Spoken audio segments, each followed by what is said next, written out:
আয়ুষ্মান ভাৰত স্কিমৰ আণ্ডাৰত আমি আমাৰ লোৱাৰ আছাম হস্পিটেলত আমি ৰোগীসকলক সেৱা আগবঢ়াই আহিছোঁ।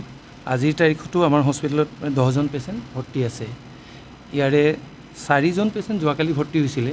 এই 4জন পেচেণ্টৰ জেনেৰেল চাৰ্জাৰী ডিপাৰ্টমেণ্টৰ আণ্ডাৰত ভৰ্তি হৈছে আৰু তেওঁলোকৰ অপাৰেশ্যনো হৈ গৈছে যোৱাকালি। এতিয়া কথা হ'ল কি, যোৱাকালি ইভিনিঙত যেতিয়া পৰ্টেলত কৰিব লাগেতো, পৰ্টেলত যেতিয়া এওঁলোকৰ ৰেজিষ্ট্ৰেশ্যনৰ কামখিনি কৰি আছিলে, ৰেজিষ্ট্ৰেশ্যন হৈ গ'ল। হৈ যোৱাৰ পিছত ইভিনিঙত কি হ'ল, পৰ্টেলটো হঠাতে ছাৰ্ভাৰ ডাউন হ'ল, মানে কাম কৰিব পৰা নাই পৰ্টেলত। তেতিয়া যোগাযোগ কৰিলে, যোগাযোগ কৰোঁতে ক'লে যে হ'ব পাৰে কেতিয়াবা মাজে মাজে এনেকুৱা পৰ্টেল ডাউন থাকে, কিছু সময়ৰ পিছত আকৌ যেতিয়া ভাল হয় তেতিয়া কৰে। তাৰপিছত কি হ'ল, ট্ৰিটমেণ্টো হৈ গ'ল, অপাৰেশ্যন হ'ল। আজি ৰাতিপুৱা বিভাগীয় আয়ুষ্মান ভাৰতৰ বিভাগীয় DMO আছে এজন, তেখেতে জনাইছে যে প্ৰাইভেট হস্পিটেলবিলাকত আয়ুষ্মান ভাৰতৰ যিটো সেৱা এইটো বন্ধ কৰিছে। ইতিমধ্যে যোৱাকালি যি 4জন পেচেণ্টৰ আমাৰ ট্ৰিটমেণ্ট কৰা হ'ল, সেইকেইজনৰ প্ৰচেছটোতো কমপ্লিট হোৱা নাছিলে ন। যি কমপ্লিট হোৱা নাছিলে, এতিয়া সমস্যা হ'ল তেওঁলোকৰ বিলটো আমি ৰিএম্বাৰ্চমেণ্টৰ কাৰণে ছাবমিট কৰিব নোৱাৰিম বন্ধ কৰি দিয়াৰ লগে লগে। এতিয়া আমি পইচাটো ক'ৰ পৰা পাম?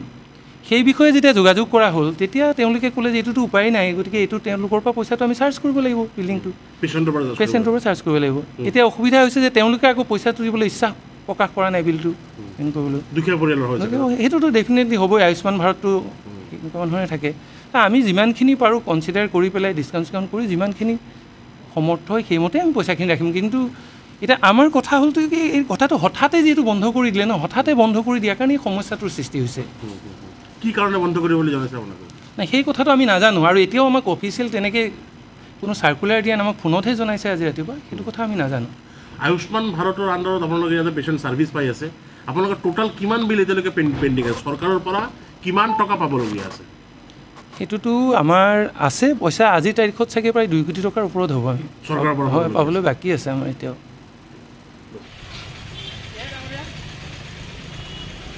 কিবা আছে নেকি?